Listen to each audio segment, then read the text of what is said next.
My name is Peggie Hartwell. I am from Springfield, South Carolina, and I am a story quilt artist.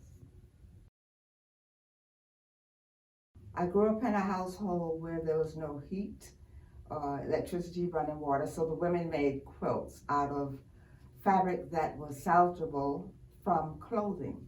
They never purchased fabric, but we used clothing to make the quilts. And that was my introduction to sewing.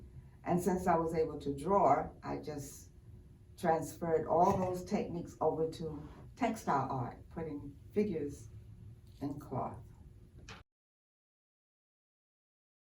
One summer I was sitting beneath the cherryberry tree and it was very sandy there, and I started to draw.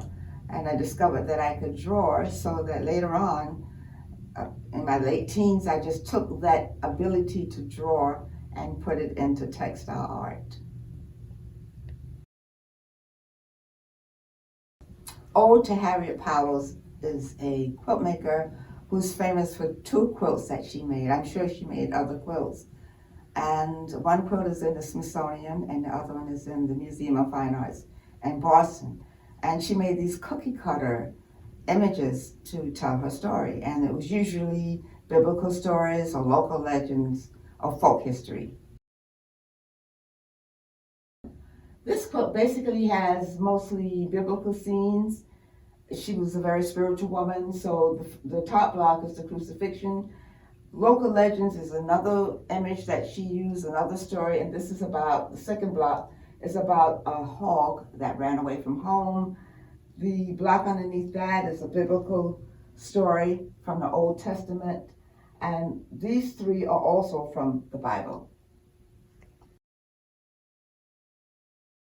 Because her work is very simple, the cookie cutter designs that she uses, anyone can do, and I love teaching children to do that, and I always show them this quilt.